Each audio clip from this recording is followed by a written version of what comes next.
Hey guys, how's it going? This is Jake with Mind Over Mind, and today I'm going to be reviewing Gali, Master of Water. Without further ado, let's begin.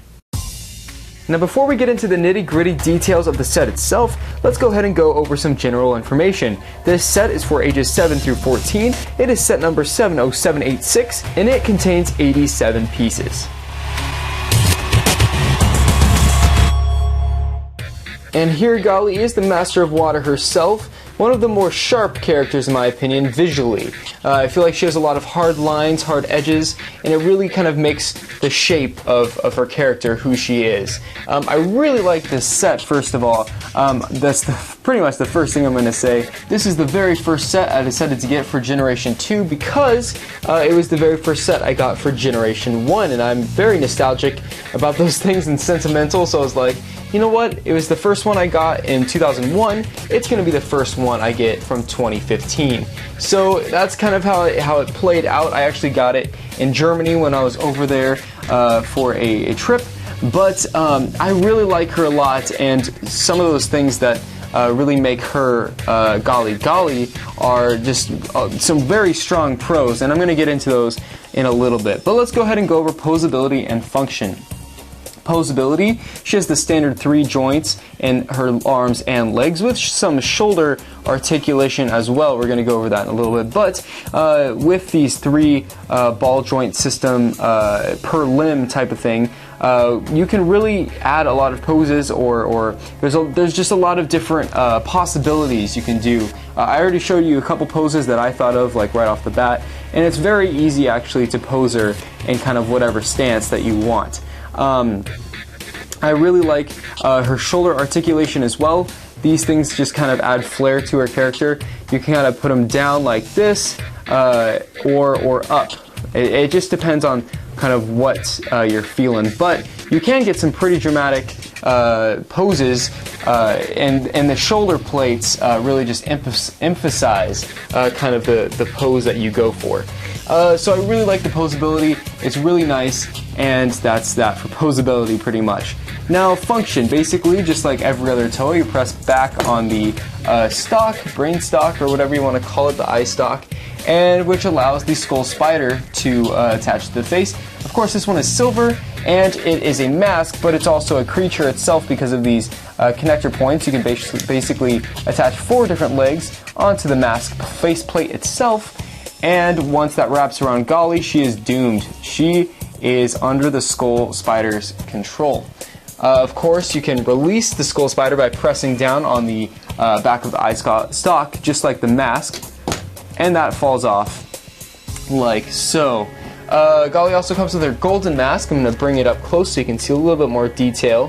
Her golden mask is just a recolor of the original one, her blue one, that she originally, or not originally, but also comes with. And I do like the golden mask. It's very nice. It's a very nice addition because who doesn't like golden masks? I know they were the craze in 2001 when everyone was trying to get their hands on the golden masks that came in those booster packs, but now that every Toa has them, I feel like that's a very cool addition, and no one really needs to go crazy and needs to trample people in line in Walmart to get these masks. So that's a plus. That's definitely a plus. No one needs to die. Her other function, basically, you wind this yellow knob in the back, and it causes her kind of, it's not a trident, a bident? I don't know. It has 2 type of ends. It doesn't have 3, but it causes it to go back and forth. Of course, it's only one arm doing the motion because there's only one gear going back and forth that is attached. It'd be kind of weird if both of her arms went back and forth. I just don't think that would be good, and I'm glad that they restricted her movement to just one arm, and that arm being, of course, the right one, which is, you know, her main weapon hand. So that's pretty much it for the functions. I will say though, moving on to the weapons and accessories, that we already covered the mask and the accessories part and the skull spider, but I will say that this weapon I do like a lot. However, it's very bulky and clunky. It's kind of odd actually. You can't even really stand it up straight. Oh, those friction joints aren't doing their job. You can't really stand it up straight because it's actually taller than herself. So it kind of restricts some cool poses that way. It's also very heavy. There's a lot of pieces in here. If you can see, the piece count's crazy. There's like 4 here. It's just, I'm not going to take the time to actually count, but there is a lot of mass there. And of course, when you bring her arm up with the friction joints and gears, it doesn't always stay up. Sometimes it kind of like slouches or slowly slides down over time. But I think the weapon itself is just too heavy for its own good, which is a definite con.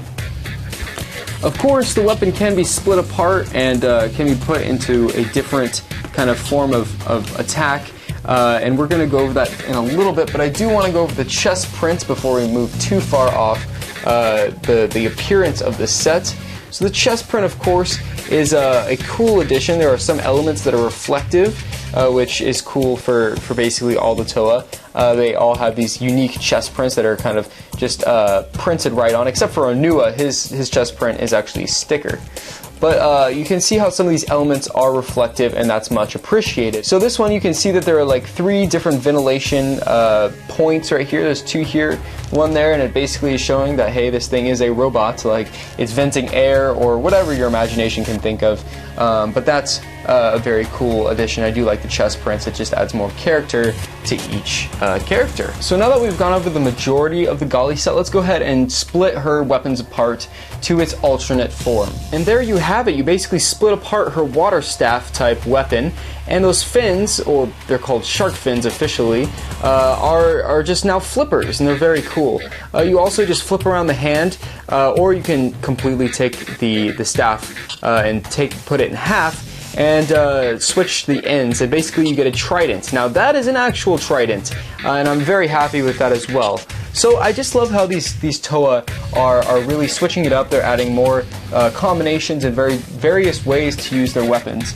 The other cool thing about the fins is that if you switch these axles around, you can actually cause them to go together to create one big flipper, which allows her to, you know, go underwater, travel faster, swim just like a fish would. So that's very cool as well. It's just a nice addition, which adds more variety and more playability to the set itself. Since there are so many different ways to basically wield the weapons that the Toa have, this just adds more playability to the set itself and just adds a lot more fun to the character. It's really cool. So that's pretty much it for Gali, Master of Water. Do you like this set? Do you hate this set? Do you want it? Let me know in the comments. Of course, this has been Jake with Mind Over Mind, and I'll catch you guys in the next video. Peace out.